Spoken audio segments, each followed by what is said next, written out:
I would say, communion with God during Easter. I'll go to the point now of our discussions for today. We are facing, nagkakaroon tayo ng problema. Hindi ito perfect kaagad. Especially so, na noon pa, sinabi namin, yung national ID makatulong. Ang problema dito, ang proponent na ayaw o the proponents of the don't, itong mga left. Kaya kita mo ngayon, wala tayong ID system until now.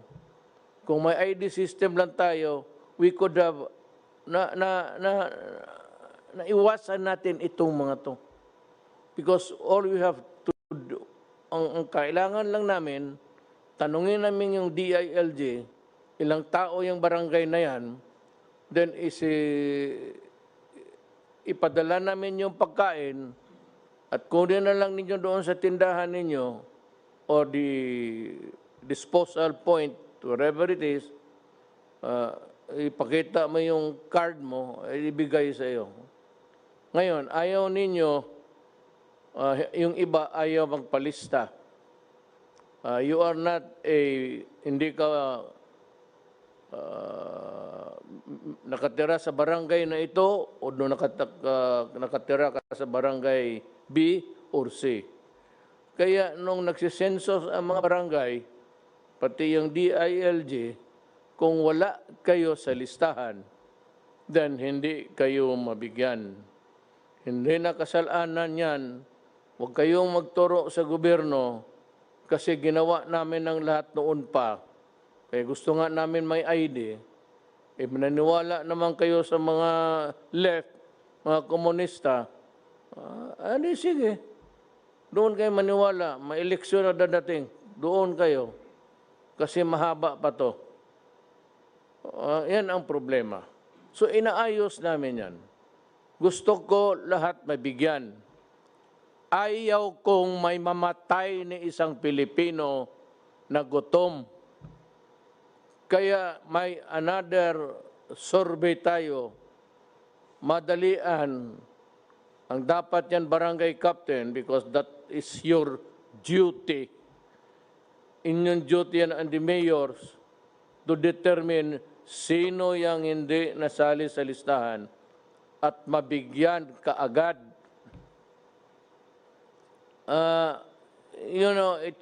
May COMELEC listahan. Kayong mga flying voters noon, kung saan-saan kayo nagboto, ayan. Hindi namin malaman ngayon kung nasaan kayo. Pagtawag, wala naman kayo. So that is really a problem. It is a problem that confronts government.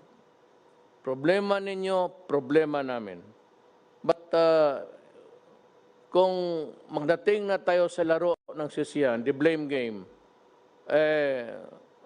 pag-unawa na sanin ninyo kung ano ang talagang sitwasyon, yung totoong realidad ng buhay natin. Pagka ngayon, we're distributing to 18 million low-income families. And problema nito, everybody wants to have it too. Kung naman talagang wala kang kita, wala kang trabaho, naturally I said, after a re-evaluation o revalidation, at malaman na namin, I'm sure Secretary Bautista can act immediately. Total, kunin lang naman yan. And sabi ko nga, hindi sabihin na kung wala ka ng purnada ka na. It's not that. But kung wala ka, maghintay ka, and we will come up. Alam ko, sigurado. Total, sabi nga, hindi tayo maubusan ng pera, mag-utang tayo na mag-utang, ipagbili natin lahat hanggang maubos.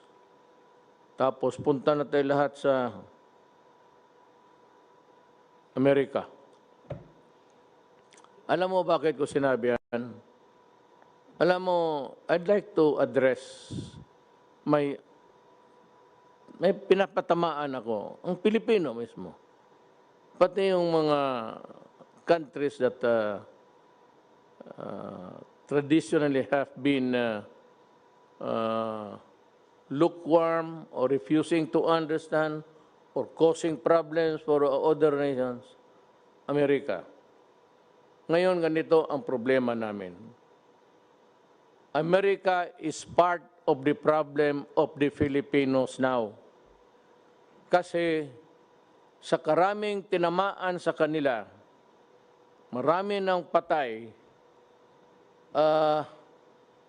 baski sino na lang, nanawagan sila, basta yung nurse, mga nurse, sige, punta kayo sa embassy, i-process nila ang visa. One day, kinabukasan, lipad ka na. So, yung tayo naman, ang task force ganito, wag kayong umalis lahat, either may gusto o wala. Kagustuhan mo, ayaw mo, dahil mangangailangan, there's no end in sight. Anong katapusan nito? Wala pa. And our numbers are increasing. From the 200 lang na ngayon, it has ballooned. Umabot na ng 4,932 cases. Ang nag-recover, 242. Ang patay, 315. Okay na to. Bakit? Hindi kami nagpapahiro. Gobyerno yon. Nag-decide na mag-lockdown tayo. So yung mga turista galing China, galing Asia, hindi na natin pinapasok. At sinira ko na kaagad. So wala nang pasahan ng sakit. Na minus. Nakita mo sa Philippines, tayo ngayon ang second. The Philippines has ang patay 315, Malaysia 76, Indonesia 373, Thailand 40, Singapore 8, Vietnam 0, Brunei 1, Cambodia 0, Myanmar 4, Laos 0. Yan ngayon. So, aya ko na sa ibang lugar. Ito, ASEAN lang to. Sa ibang lugar, libo na ang patay nila. And one day, America died about, nung isang araw, 1,000. Yesterday, 2,000. Today, yesterday. Araw yan. So, ngayon, nangangailangan kayo ng nurse. Express. Kami naman dito nakakabuhan kasi wala kaming pangbigay kasing laki. So, ang mga nurse natin, naintindihan ko yan Self-preservation yan. So, kailangan magtrabaho sila. May trabaho ngayon sa Amerika. Di pupuntahan sila. Ang problema itong Amerikano. You could have relied on your own human resource. Ibig sabihin, dapat kayo umasa sana sa sariling mga tao ninyo. Ngayon, kinakaltasan mo ang Pilipinas, pagdating ng panahon magkulang, sorry na lang tayo. But I cannot, hindi ko sinisisi. Hindi ako galit. Wala akong emotions actually about this. But kung gusto kayong mga nurse na Pilipino, gusto niyo magsilbi sa ibang bayan, sa ibang tao, okay lang sa akin. Ito lang tandaan mo, pagdating ng panahon, kung maghirap kami, hindi natin alam ngayon, pa-increase ng increase. First wave ba ito? So, kayo na lang mag-intindi. Wala akong... Yung sinabi ni Teddy Boy na hindi natin mapigilan ang pag-alis ng mga Filipino to honor yung kontrata, kasi may kontrata na, impairment of obligation of contracts, at saka yung the right to travel. Ako, I'd like to take the opposite view. That itong ganito, sa ordinary times, talagang hindi kayo mapigilan. At walang makasabi sa inyo, umalis kayo o huwag kayong umalis, tanggap kayo, magpirma ka ng kontrata. Pero alam mo, during an emergency, yung sa ibang bansa, ngayon ng China, pag sinabi ng China, para. Pag sinabi ng China, bukas. Ngayon yung Hubei, saan nanggaling doon yung itong corona, naka-lockdown. Ngayon, open na sila. Open ang airport. Kasi, nung sinabi ng authority na si Jinping, stay home for 59 days, naputol nila wala talagang lumalabas ni isa. Alam mo naman sa China, delikado ka doon. Pag sinabing ganon ka. Pag hindi, diyan ka sa... alam mo na, it's a communist regime. I'm not trying to say that it's not a democracy. It is a communist regime at it demands total obedience. Hindi ka pwede doon magsabi, hindi. Huli ka.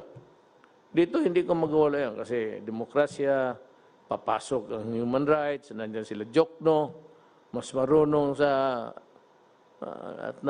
mga human rights sa mga left. Ganito ni Sarate, daldal ng intelligence fund na wala hangin. We will start giving the aid to those who are not in the list.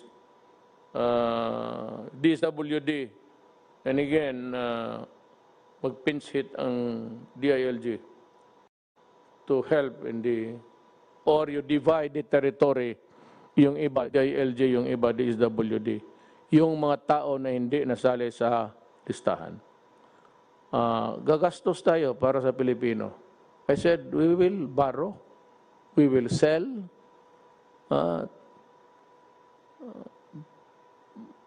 pati, sinong gusto yung Mount Apo, maganda yan. Iyon na yan, suluhin mo. May butas yan doon sa taas, pumasok ka. Maganda ang cave doon.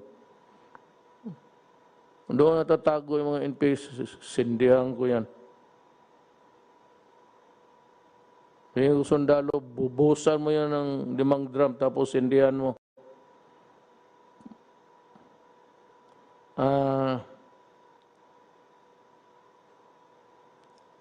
Ika nga, sabi dito, you cannot flog a dead horse. It meaning, paano mo papakainin yung kabayo kung patay na. So, hindi o kayo kabayo. Just an analogy. Yung low income, that is the promise of this government that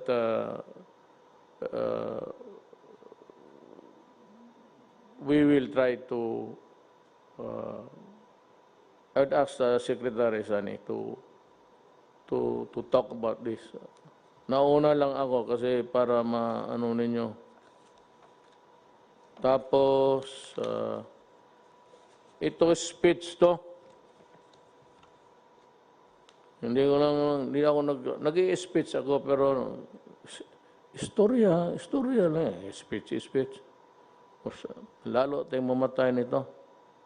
May isa pa, yung discrimination ng mga health workers.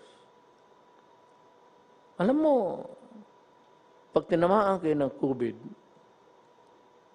didiretso kayo sa ospital, pagkagrabe na kayo.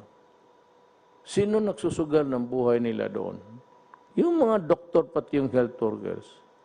Bakit ninyo total, paglabas niyan sa ospital, hoy mga gago, Cleaned na yan sila. Naghugas na yan yung mga damit nila doon, hinubad na. Hubad lahat, walang naiwan. Panibago. So huwag ninyong i-discriminate yan. I'd like to order the police. If there's a report of somebody harassing or facing a discriminatory act,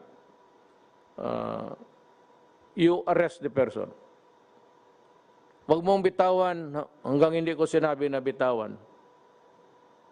Tawagan ko lang kayo kung panahon na lalo na yung binabato yung bahay, hulihin mo, dalhin mo sa bikutan, huwag mong i-release.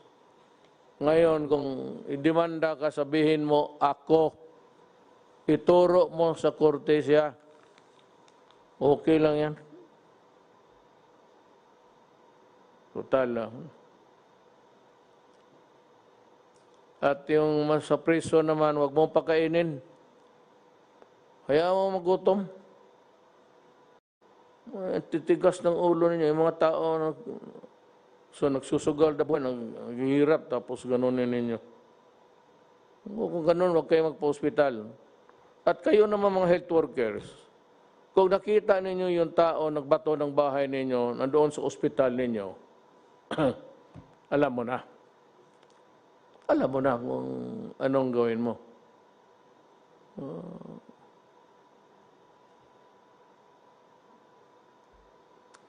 Ang isa pa dito may problema kasi yung reported na corona patients.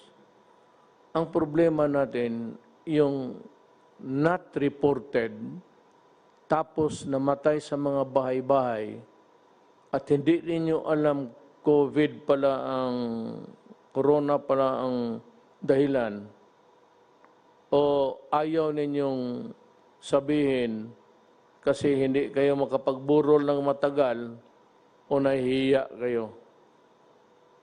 Sa tatlong ito, ilagay mo talaga ang bayan mo sa alanganin. Kaya hindi matapos ito kung ganun.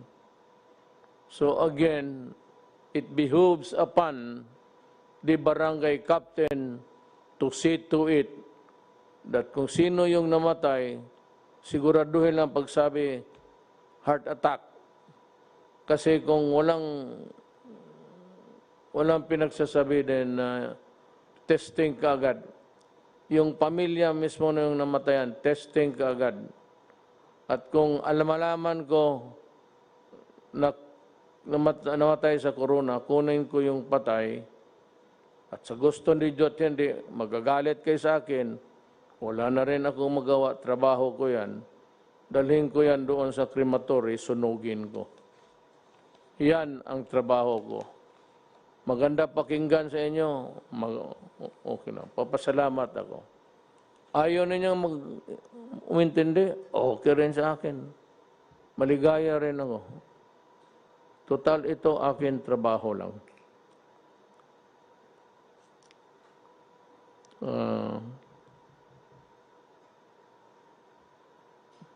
Yan siyang cruelty. Not at this time. We need to treat the sick. We have to feed our people. And we need the frontliners, nurses, doctor, lahat, health workers, nakapagtrabaho na may kooperasyon sa inyo. Sabihin ko sa inyo, hulihin kayo, dalhin kayo sa bikutan, at huwag i-release. Hanggang ngayon hindi matapos ang COVID. Bahala kayo sa buhay ninyo. Hiningi ninyo eh. Nang itong pagkukulang, may mga medisina kasi, o yung mga kits, testing kits, na kailangan natin. Maybe Joy Concepcion will explain it to us. Tanggalin mo lang yung kanang mamatay, mayaman ka naman. Maraming pera. Mr. President, so Sandali, tapusin ko lang itong, kunti na lang. Itong namatay, na hindi tinanggap ng 6 na hospital. I don't know if this is true. For example, there is a patient in the city of Cabanatuan who was refused admission by 6 hospitals. Alam mo, you know guys, alam ninyo mali yan. So pag totoo yan, I will really ask the Justice Department to prosecute you. Kasi alam ninyo na hindi pwede yan. Especially the government hospital. Merong gobyerno. You could have just look for a house there na o kwarto kung saan adjunct dyan sa ospital at sanitize na ninyo at doon ninyo nilagay. Paano yung mga Pilipino na ganun? Kaya lahat na magkasakit, heart attack, appendicitis, pumutok ang kung anong puputok dyan, pumutok yung utak, especially government hospital, my order is must accept admission. You fail on that, I will relieve all of you sa hospital. And you consider yourself suspended because the written order will follow. Itong sa swab, mayroon nga noon sabi hindi mabili kasi ito, ganito, kulang sa health assessment. So we do not have that certification and I cannot wait until all Filipinos die. Sabi nila, hindi daw, and there are some objections ng mga immune doctors. Look, if you have a better way of dealing with the problem, tell us, please. Kung kayong mga left, may mabuti kayong paraan, sige kayo dito. Sabihan ninyo itong mga trabahante, sila General Galvez, Sunny Dominguez, and we will accommodate you and do exactly what you would advise us to do. But if you do not have a better way of dealing with this problem, then I said, kindly step aside and keep quiet.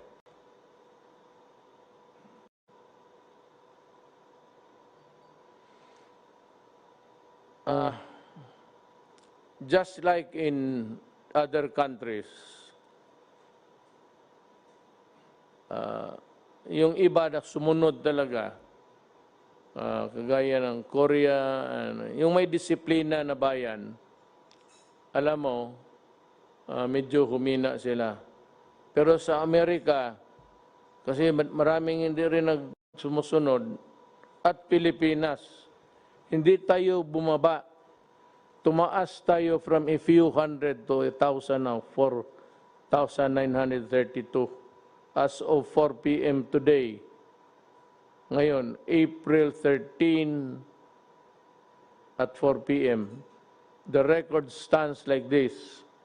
Number of cases, 4,000. Ulitin ko ito para papasok sa utak ninyo.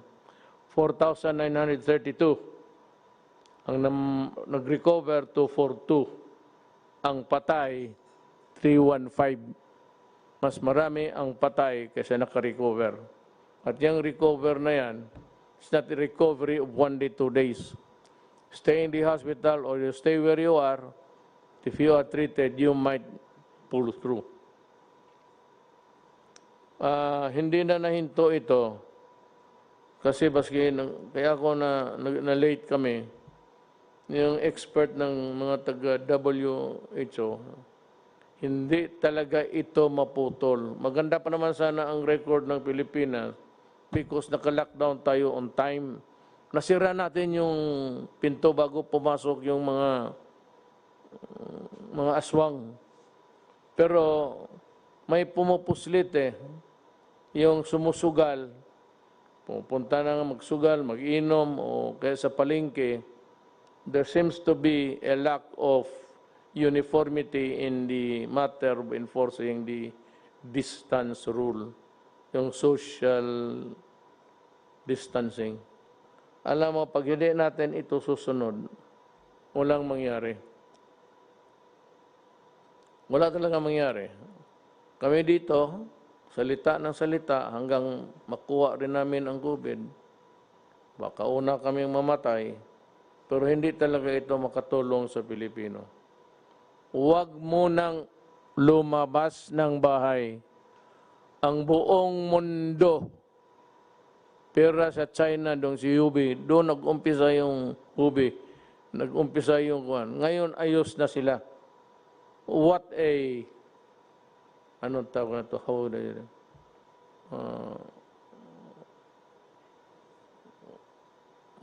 napakaano na, what an irony. Galing sila sa kanila, tapos sila ang nauna nag-open, okay na sila. Ganito yan, ha? Patapos na ako. Tapos, Joy, itong epidemic or pandemic, hindi ito natapos na sabihin mo yung nasa ospital, yung ginagamot ngayon, yun yung first wave. May second wave ito. Yung mga tao nung kakakahawa lang o noon sipon pa lang, tapos ginagamot na itong nauna, yung iba namatay, yung iba na lumusot, yung iba hindi pa masyado, yan ang second wave. Tapos kung naubos na yan, meron pa talang third wave. Ganito na lang, para maintindihan ninyo. Kung ako ang nagbibenta ng mangga, ang order ko sa mga supplier ko, bigyan mo ako ng hinog ready to eat, ready for serving. Tapos, bigyan mo rin ako yung hindi masyado hinog, yung green, yellow. Kasi pag natapos na ito, itong mga hinog na to, within 2-3 days, mahinog na rin ito, yun ang ipapasok, yun ang second. Ang third, yun yung mangga na talagang green pa. Wala pang yellow, walang kulay pa. Ito yung third wave. Pag nabenta mo na itong second wave, ito yung third. Ganon ang epidemic. Habang namamatay yung unang tinamaan, ospital, bahay, yung iba na nahawa lang, bago lang, yun sila ang second wave. Tapos yung third wave, yung panghuli. Pero paliit na yan. Yan ang ibig sabihin kung bakit kayo i-maintain ninyo ang social distancing or the distant rule. Ngayon, ang mga mayo nito, noong una kong nakita sa palengke, may tigabantay, tapos parang, sige, ikaw ang sunod, parang sa bangko, tapos nakapilaw, ikaw naman, pagpasok sa palengke, ang gawain ninyo dito, bili kayo ng trapal, mainit yan, pero you might want to use another material that is not, that is heat absorbent. Palinyahin talaga ninyo. Kayong mga mayors, huwag kayong maglaro. Kasi ang ayaw ninyo mag-social distancing, mapipilitan ako puntahan kita at arestuhin kita. Ayaw kong mag-aresto ng mayor. So huwag ka magsabi, hindi, mayroon kaming batas sunod. Sa panahon ito, ang batas isa lang. Ang batas ng DOH as implemented by Lorenzana, Anyo, Galvez, pati itong yan silang tatlo. Yun yung batas ngayon. Ngayon, kung salubungin mo yan, mapipilitan akong puntahan ka at sabihin ko sa inyo, anong klase ka? Mayroon ng binibigay na instruction. Yung iyong point of view o sarili mong paniwala, taguin mo lang yan. Punta ka doon sa pasok sa kwarto mo, kunin mo lahat sa bulsa mo yung iyong opinion, ilagay mo sa drawer mo, tapos sundin mo lang ang gobyerno. Okay tayo dyan? Mayor, governors, ako, I am your public servant. Kayong mga mayor, bata-bata lang ninyo ako. Utosan ninyo ako kung anong gusto ninyo. Basta makapabuti sa bayan, gagawin ko. Huwag kayong mag-alala, hindi na ako politiko. Mula rin akong silbi na pag-retire ko, wala na akong gawin eh. Andiyan na lang ako sa bahay. Hindi na ako makalakad. Kasi maglakad ako, magsabi niya si Hanelir, saan ka? Wala ka namang appointment, bakit ka labas ng labas? Siguro may hindi ka talaga nagkamali. Pero hindi ka naman makalabas. Away lang. Huwayin ka ng anak mo babae, magsumbong eh. Yung dada mo gusto na. Ay, pag pumurma na yung anak mo, wala na. So, huwag ninyo ako, ready to go. At sana hindi ako magpapakulong. Pero ito tatandaan ninyo, Pilipino, ayaw ko talagang kulungin kita. Baski ako dito, kinulong ako. Mabuti kayo wala kayong gwardya. Akala mo ba maniwala itong gwardya ko? Sabihin ko yan sa alam, minsan pagalitan mo, pati yung mga anak ko. Ang sagot sa amin, Sir, ang trabaho namin hindi ikaw. Batas eh. Sinusunod lang namin ang yung inuutos ng batas sa amin. Eh, kung ikaw gusto mo pagkamatay, hawakan ka talaga namin. Pero pag naasar kami, itutulak ka talaga namin sa Pasig. Kaya gano'n, meron ng, I cannot mention the pharmaceuticals, the giants. Pero meron na ako nakapaggumawa ng antibody. Yung antibody na hindi galing sa tao. Yung kasing yung antibody na mag-fight ang ang sarili mong antibodies, tapos ma-overwhelm na yung kalaban, yan, gawa ng katawan mo. Mukhang ito sa basa ko, wala akong ginawa, hindi magbasa, makinig, inutusan ko sila, hindi ba na marunong ng hanggang pindot-pindot lang ako. Meron ng medisina, antibody ang isang giant pharmaceuticals. Tapos naghahabulan sila. Sabi, by May, baka they would start to market it. Pabili na nila. Ang problema, sabi nga we are on the last ladder. Ang muna niyan yung mga mayaman na, kasi marami yan kailangan. So as fast as they can really manufacture or farm out the product, just retain the copyright para magtulungan sila. Kung meron na yan, tapos makita ko na ginagamit ng tao, ililift ko. Total, kung magkasakit kayo, may antibodies naman tayo mabili. Ngayon, kung wala kang mabili, problema mo na yan. Kasi tapos na yung, I will lift the quarantine. Ngayon, paglabas ninyo, ganun pa man, I would still insist Kasi sabi ng mga scientist dito, kinig ako. Hindi yung scientist sa TV yung sasalita na personal. Sekreto, ganun pa man. Mask yung ano yung akin? Ito. Ganito.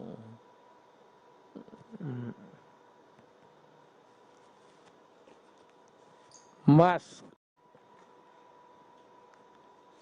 Alcohol. Pati maghugas. Hindi na yung sabon na ordinaryo. Basta soap and water. Okay na yan. Alam mo, pag nagsama lang tayo, kaya natin ito. Kunting panahon na lang. Alam ko, igit na kayo na makalabas. Pag lumabas lang itong antibody na gawa nila sa labas, parang inumin mo, parang kung baga sa bakterya pa, antibiotic, sisirain niya.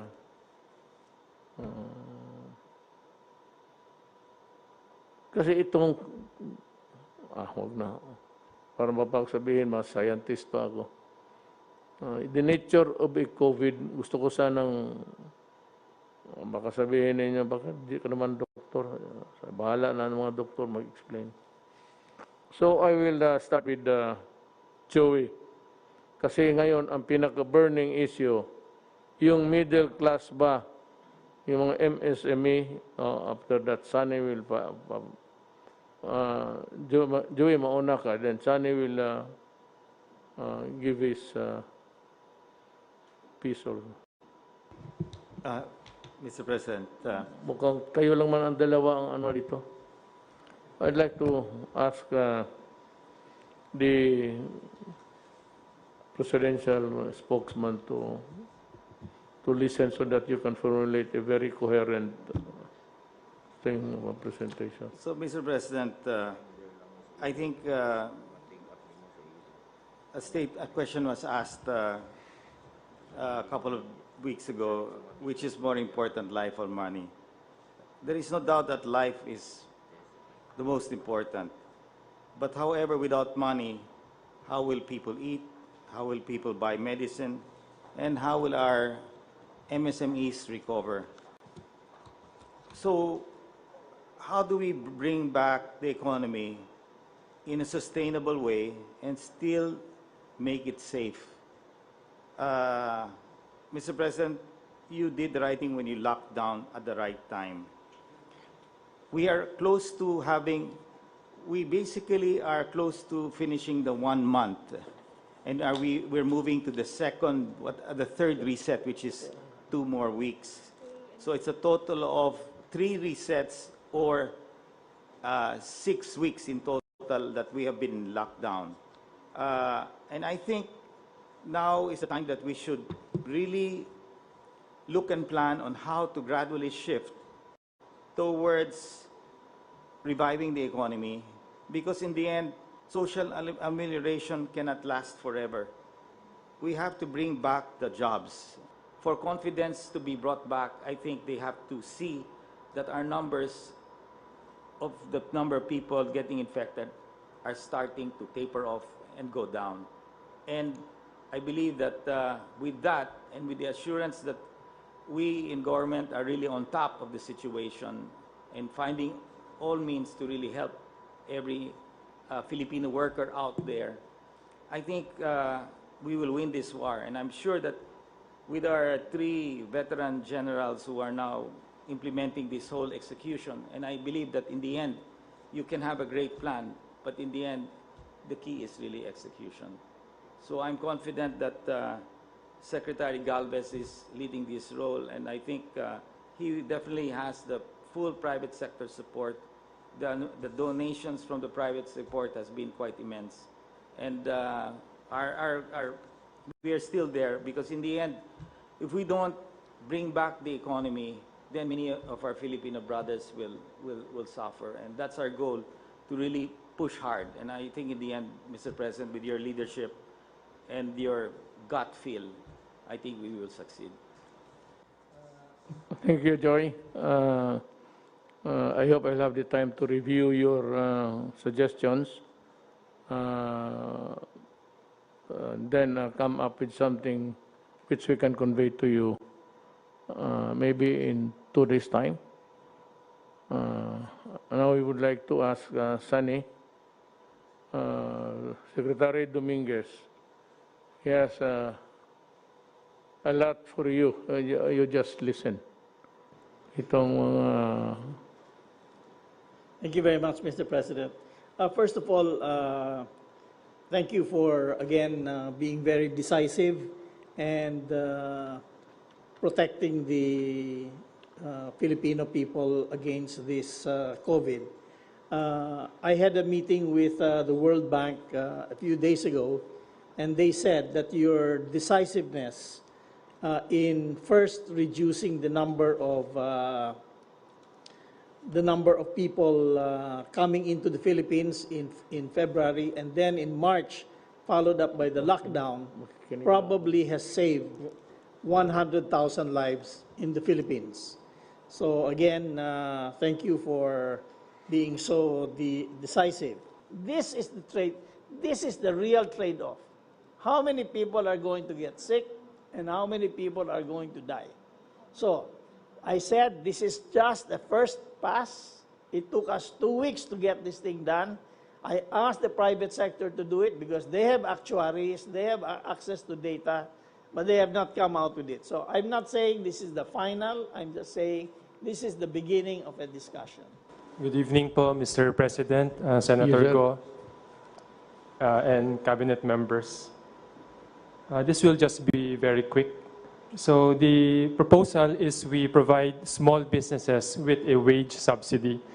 And I will just discuss quickly the rationale, background, the proposal, key features, and what else we are proposing to help them with. So on the rationale, Mr. President, basically we are going to help the middle class because in one of your speech a few days ago, you wanted to help the middle class. And so we have proposed a program to help the middle class. And the middle class, Mr. President, works in the formal sector. So apart from the 205 billion pesos na binibigay po natin sa mga informal sector or low income, we are proposing to give 51 billion pesos to the employees of small businesses. So that is the first. The second is we will improve upon the social amelioration programs because yung proposal po natin is automated, hindi manual. So mabilis at ipapaliwanag ko po mamaya. Pangatlo po is dadaan po tayo sa data ng SSS and BIR kasi formal sector. Dapat ito po yung gawin natin so that we can target better kasi alam natin kung sino sila at i-incentivize po natin yung better compliance. Kasi yung mga nagko-contribute ng tax at ng SSS, yan po ang unang tutulungan natin. On the background, from March 15 to April 30, we placed Luzon in an enhanced community quarantine. And the rest of Visayas and Mindanao actually followed in various forms. Basically, ang nangyari po is this led to a shutdown of most businesses except yung pinayagan ng Interagency Task Force, yung mga pwede mag-operate on skeletal or yung mga essential para magbenta ng pagkain, logistics, supermarket, drugstore. Ang epekto po nito, there are 1.6 million small businesses in the informal sector.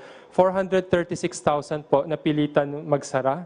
Yung 1 million skeletal force, so ibig sabihin 50% o yung iba mas konti.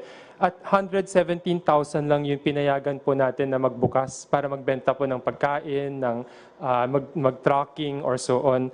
Ang apektado pong workers ay 3.4 million. These are the middle class, whether low middle class or medium middle class. Yung 2.6 million na po ito ay nasa BIR Alpha Luz. Ibig sabihin yung employers po ay nagko-comply with the BIR submissions. So yan po ang unang tutulungan natin. Pero yung 0.8 million workers, tutulungan din natin, pero ang problema po, yung employer nila hindi nagko-comply. Pero alam po natin, tutulungan po natin, pero second priority. Now, if there is nothing more to say, that leaves me to two matters, actually. One is that I would advise the checkpoints not to be dismantled, especially by the police, but this is my order. Do not stop motor vehicles carrying food and other vegetables from the province. Wave them through and do not delay their journey because people are waiting for the supplies. Second is that there is a kind of a raucous now regarding the procurement of the PCR testing kits of 900 people. Essential kits and other kits, inactivation supplies, PRC consumables, 7 PRC machines, 10 automated extracting machine, and 10 biomedical freezer, additional equipment for subnational and regional testing laboratories. Kasi itong ano dito, when you use public funds on anything that's medical or medicine, you want to have the health assessment. I think it comes from the Department of Health. But unfortunately, until now, they're still debating on the efficacy of the rapid test we would like to buy. Alam mo, there is no FDA ruling yet because they cannot act on it without the assessment, health assessment of maybe the entire country before they would act on it, ang FDA, which I can understand. But yung assessment na galing sa DOH or a section of that department handling the assessment of the entire health spectrum, it's been there and nobody seems would like to act on it with in a jiffy. Parang ano pa sila, dalaw-dalawang isip. And there's a rule that we cannot use public funds to buy medical supplies, medicines, without the FDA signal. So there's a na-hostage yung mga rapid tests we would like to buy.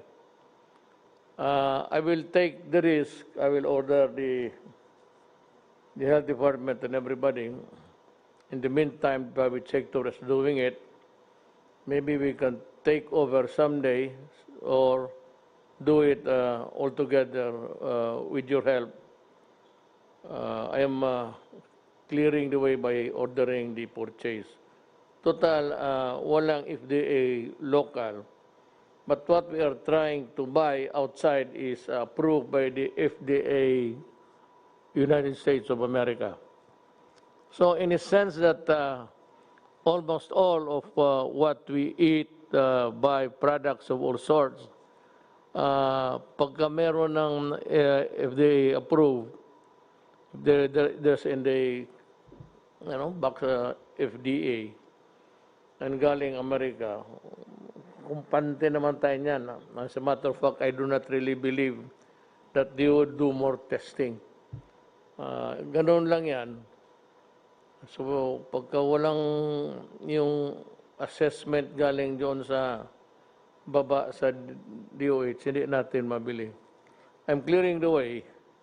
I will ask Secretary Duque to talk to the people in charge, si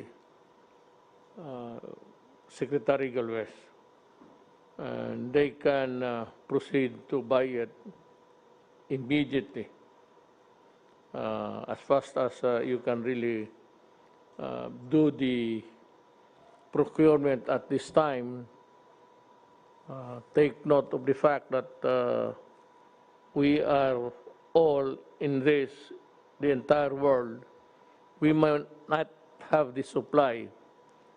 And also my fear that kung nandyan yung antibody, of course the rich nations will get it first before we can.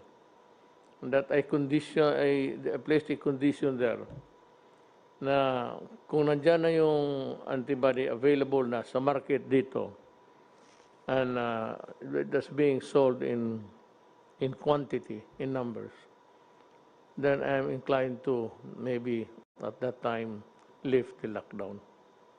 Yes, Secretary Morales. Mr. President, we might have a solution to the problem. Yung limitation po natin is because of the Universal Health Care Law. And the Universal Health Care Law specifically provides na yung DOH and PhilHealth cannot procure unless may approval ng HTA Council. Ito yung HTAC, yung Health Technology Assessment Council. But nothing will preclude, Mr. President, any other agency from purchasing. So, hindi lang pwede ang DOH at PhilHealth, but because we're in the state of calamity, OCD can purchase. So, tama yung sabi mo, sir, na si Secretary Galvez and OCD can do the purchase. Or PSDBM, sir. Basta wag lang DOH PhilHealth, but PSDBM can do the purchasing or the OCD, sir. How much? Sir, we have to tandem the PCR and the for safety, sir. So we will if we will buy 900,000 actually, sir, 40,000 kits of Sansure can already test 900,000. So if we will test 900,000, the rapid test should be more or less twice as the PCR. So the PCR that we will be buying worth 3.3 billion to include all the capacitation of more or less 28 nationwide accredited civilian and private government hospitals, because we believe in your briefing. 2 million. Uh, 2 million. to- Test 2 million. Yes, 2 million.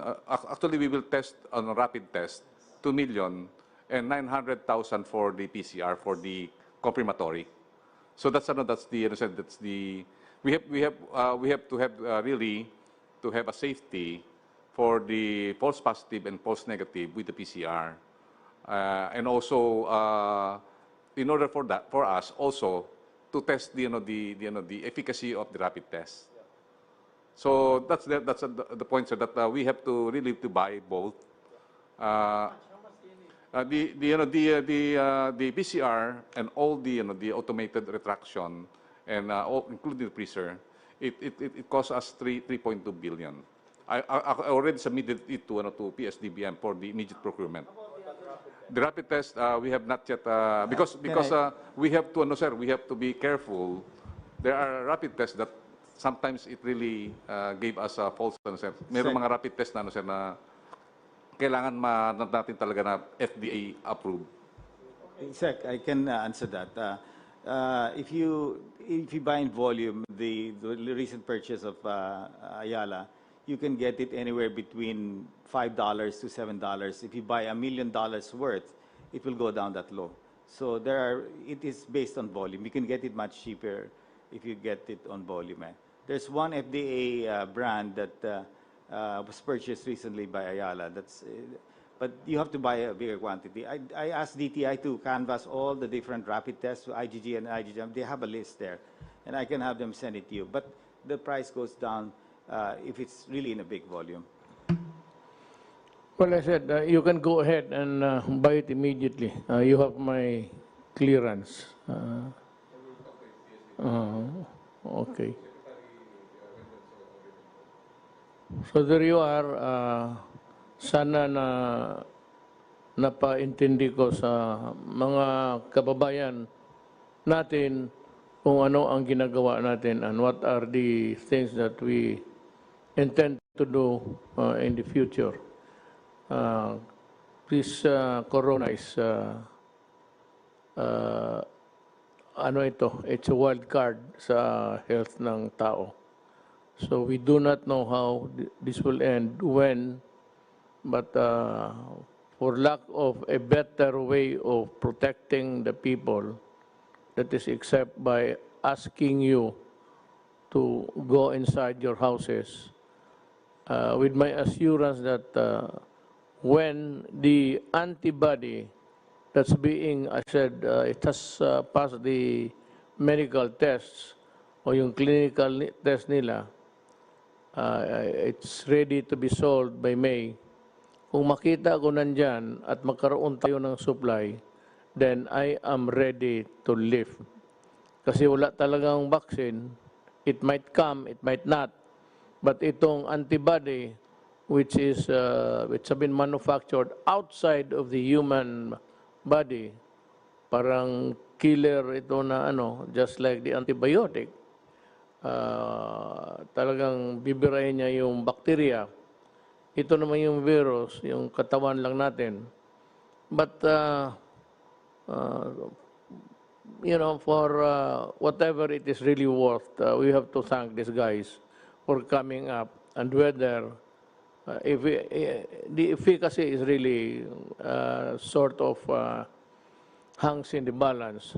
But with the assurance that they have tested it medically, I am sure that we're able to come up with something, buy it, and if I think that it is really there for good and can help people, then I am ready, I said, to lift the lockdown. Rolly, as wala ka namang problema, Rol. Everything is smooth. I said, the middle class, your patience, yung hindi nakakain, I give it to the barangay captains and the mayors to supervise and look for those guys who are there in the periphery of the barangay, not exactly inside, and that is why maybe they were not included in the listing. Look for those guys in the periphery or distancia. Sometimes you have to walk about 5 or 10, no, not really 10, 5 or about 2 kilometers sa bukid. That is the average between one house to another. We have to reach out to them, and this can only be done if the mayor, municipal or city orders it, and the barangay captains follow the order. Then we would have shortened everything, as explained by Mr. Concepcion, Joey. Things might go all right for this country. So I'd like to thank everybody, and if you still have some, let me see, itong dagdag, they come in. All that I ask is that you wear a mask, one that's durable, one that is, hindi yung laylay, ay yung iba nakasabit na lang dyan sa ilong ninyo, it is not sealed, hindi mo well, at least itong paggamit nito, ano mo, sabi ni, ito, as demonstrated by Dr. Dominguez kanina, ganun mo, parang sisilyado mo. So, hindi magpasok yung ano. Higpitan mo lang kunti dito. And be sure to, matanong ko muna, do we have enough masks for the entire country? Sir, the Indian community and also with the Indian chamber just bought 6 million masks. And I believe when they donated to us 150,000 masks, they are planning to buy it again to China. So they already distributed it. Yeah, see, Rex Daniari is planning to bring, he bought 2 planes, he's looking at bringing another plane. I don't know if I have to say this, but I have a sort of a note from President Xi Jinping uh, expressing his full support for us at this time and citing what we did to help China and, of course, to erase not really erase, but to counter the malign that they were suffering early at this stage. Hindi naman lang kasalanan galing yung who would really want to invent a microbe to kill humankind, pati yung iyo. So he says that they're ready, and I would like to thank President Xi Jinping for his support. At kung galing lang China, wala kayong problema. I think we can have the priority anytime. It's in the other countries producing the antibody. But if China catches up with them, the okay na. Then maybe a miracle will happen and civilization is back on its feet. That is how I see it. So, mga kababayan ko, ginawa namin lahat ito. One is that I really do not want to see a single Filipino dying of, lalo na yung mga bata. So, again, at the risk of being redundant or repetitious, again, I would like to say that go out and seek the hungry before they die. And for itong mga, actually, I do not know if it's still applicable. It's a poor man's standard. Nobody should be offended by this because that is what we have been using even in our speeches in public. Alam mo kasi, unfairly though, I don't know if it is the classification still good, pero ang ating society, in terms of wealth or what's the capacity to hold the money, ang number one is the class A, Group A, which are really the billionaires, the Ayalas and all of them. Good for them. And the second is class B, still the millionaires, but not as rich and not as powerful as class A. Then we have the C, class C. I don't know if this holds, if this will hold true until now. Ang class C, yun yung mga mayaman na nakapagbili kung kotse, bago, bahay. Ang class D, you have to divide this. Upper D, yung may mga trabaho at wala masyadong utang. At ito namang lower, class D, lower. Dalawa yan, division, na kailangan talaga ng tulong. At yung nagbabayad, I said that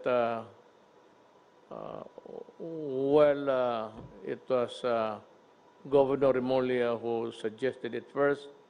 It was just also a prayer to government na this group or this class of people should be looked into and receive assistance. So I said we study and we might be able to produce the money. Sunny is doing his best, and I said, ang ano lang is we can still borrow, but pag wala na, then we start to, kung ano yung mga bagay-bagay natin. Kaya nga meron kang ano dyan to save for the rainy day. I mean, everything is almost gone, and there is nowhere a source that you can find. We can always start selling the properties. Yung sino yung makabili ng cultural center, parang palasyo yan. Pwede mong gawing palasyo, nandiyan ka sa trono. Then, marami yan. The whole of the Boulevard. Marami tayong lupa dyan. And it's itong the peripheral lands around PICC, pati yung cultural center. So, yan ang sinasabi ko. Ang problema is wala pang vaccine. That should be the number one cure, actually. But there's a glimmer of hope dito sa mga medisinang nagawa ng mga pharmaceuticals. Again, I repeat, ito yung antibody. It is not a vaccine because hindi naman ito kinuha ng tao. Oh, I really do not know. Might, pero little lumalabas doon sa data na binibigay dyan sa mga media outlets. Pero pag nandyan na yan, at siguro na tayo. So with that, I'd like to thank everybody. Still, my salute, my snappy salute goes to the health workers, mga doctor, nurses, and we will protect you. We will find a way of, pagkagabi na, and you are still far away from your home, kasi hindi naman you are not delivered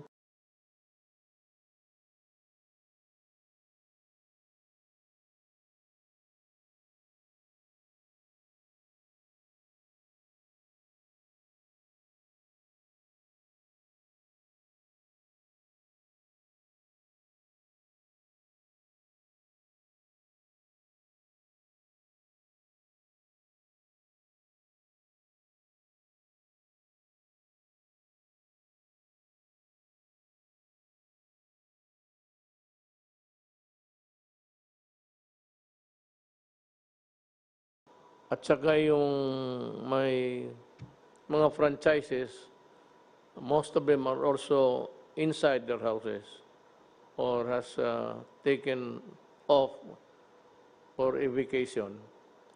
So the police should come in.